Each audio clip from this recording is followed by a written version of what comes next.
Hello guys, आज हम जानेंगे kingdoms after the Mauryas. Maurya period में हमने चंद्रगुप्त मौर्य, बिंदुसार और अशोका के बारे में जाना था। उनके बाद के जो पीरियड थे आज हम उनके बारे में जानेंगे। उनके बाद आए थे शुंग डायनेस्टी। शुंग डायनेस्टी के फाउंडर थे पुष्यमित्र। शुंग डायनेस्टी का पीरियड था 185 बीसी से 73 बीसी तक। Pushyamitra founded this dynasty. His dominion extend हुआ था साउथ से लेकर नर्मदा रिवर तक and included the cities of Pataliputra, Ayodhya and Vidisha. उन्होंने 2 अश्वमेध यज्ञ किए थे। He also defeated the Bactrian king Demetrius. Patanjali was the purohit of Pushyamitra. Pushyamitra के टाइम पे पतंजलि थे पुरोहित उनके। पतंजलि ने एक महाभाष्य लिखा था। महाभाष्य क्या है? महाभाष्य जो पाणिनि ने जो अष्टाध्यायी लिखा था ऑन संस्कृत ग्रामर, उनको ट्रांसलेट किया था पतंजलि जी ने। वो सब लिखा था उन्होंने महाभाष्य में। फिर शुंग डायनेस्टी के सेकेंड किंग थे अग्निमित्र। अग्निमित्र के टाइम में the first play of Kalidas का जो फर्स्ट प्ले था वो अग्निमित्र के ऊपर ही था। वो था मालविका अग्निमित्रम। उन्होंने अग्निमित्र और मालविका के बारे में इसमें लिखा था। और द फिफ्थ किंग कौन थे? भागभद्र। उनके टाइम पे ग्रीक एम्बेसडर हेलियोडोरस आए थे उनके कोर्ट में। जितने भी शुंग डायनेस्टी के किंग थे they were basically Brahmans. So this period saw the revival of Bhagavatism. और जो 3rd सेंचुरी बीसी में अशोका ने भरूत स्तूप बनाया था, उनके बाद शुंग डायनेस्टी में और कुछ ऐड किए थे इनके किंग ने, जैसे उन many works of art, gateway, railing and they were apparently added during the Shunga period. Shunga period के बाद आया, शुंग डायनेस्टी के बाद आया कण्व डायनेस्टी। उनका पीरियड बहुत कम था। उन्होंने रूल किया था 73 बीसी से 28 बीसी तक। कण्व डायनेस्टी के किंग्स वो सब भी ब्राह्मण्स थे। The founder of this short lived Brahmin dynasty was Vasudeva. उन्होंने शुंग डायनेस्टी का लास्ट किंग देवभूति को मार के उन्हें राजगद्दी प्राप्त की थी। They are swept away by Satavahana. Satavahana dynasty ने इनको ख़त्म करके उनके बाद सातवाहन डायनेस्टी आया था। इसमें थोड़ा सा चेदिस डायनेस्टी ऑफ कलिंग के बारे में लिखा हुआ है। The Hathi Gumpha inscription in of Kharavela, the third ruler of the dynasty, give information about the Chetiz। खारावेला के टाइम पे जो हाथी गुफा इंस्क्रिप्शन हुआ था ये चेतीस डायनेस्टी के बारे में बताता है। हाथी गुफा कहाँ पे है? ये इन भुवनेश्वर, नियर भुवनेश्वर उड़ीसा। बट इसका डिस्कवर कब हुआ था? 1828 को जेम्स प्रिंसेप ने इनका डिस्कवरी किया था। Kharavela pushed his kingdom beyond the Godavari in south. Godavari से आगे तक भी खारावेल ने अपना किंगडम का एक्सपेंशन किया था। He was a follower of Jainism and patronized it to a great extent. वो जैनिज्म के फॉलोअर थे। कौन? खारावेल। फिर हम जानेंगे सातवाहन डायनेस्टी और द आंध्रज। उन्होंने बहुत लंबे पीरियड तक रूल किया था। अप टू 225 एडी तक उन्होंने रूल किया था। Simuka is regarded as the founder of this Satavahana dynasty. उनके टाइम में the most important king was Gautamiputra Satakarni. Gautamiputra उनके टाइम पे जो राजा बनते थे उनके मदर के नाम उनके आगे लगता था। तो उन जो important king was Gautamiputra Satakarni. उन्होंने कहाँ तक रूल किया था?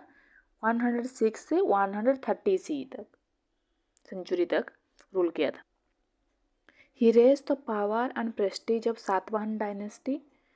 ही set up his capital at Paithan और Pratishthan on Godavari in Aurangabad district.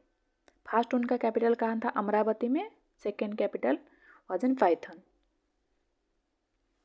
The Nashik Prashasti inscription calls him एक ब्राह्मण और a proud champion of Brahmanism. The edict compares him to the legendary heroes such as उनके टाइम राम, अर्जुन, भीमसेन, इनके भगवान की तरह साथ इनकी तुलना की जाती थी उस टाइम पे। The Satavahana kingdom comprised of, अभी जो आंध्र प्रदेश, तेलंगाना, महाराष्ट्र उनके ऊपर सातवाहन डायनेस्टी रूल करते थे। And their rule also included the part of Karnataka, Gujarat and Madhya Pradesh तक भी फैला हुआ था। 19 Satavahana kings have been mentioned in Matsya Purana में 19 सातवाहन किंग के बारे में मेंशन किया गया है और उनके लास्ट किंग कौन थे? यज्ञश्री सतकर्णी। यज्ञश्री सतकर्णी, यज्ञश्री उनके माता का नाम था।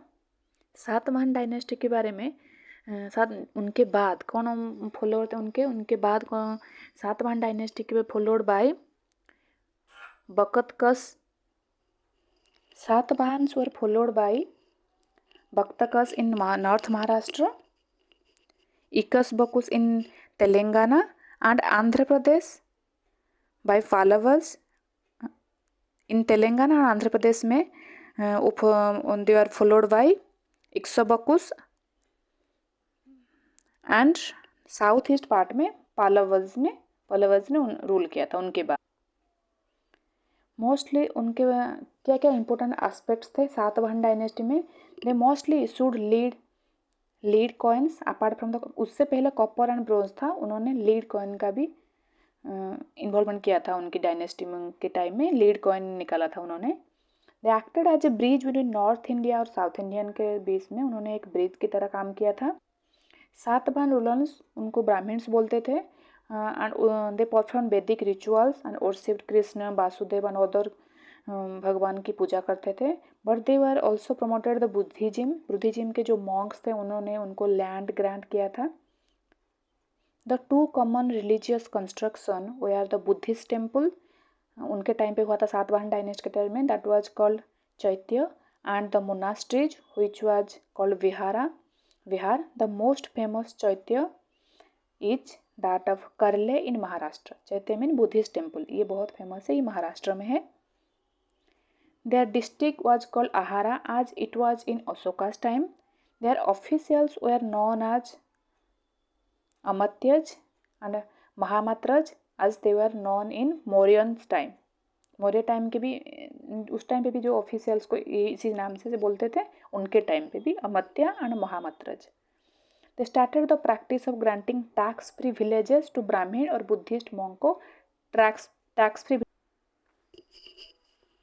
They started the practice of granting tax-free villages to Brahmins and Buddhist monks. The official language was Prakrit।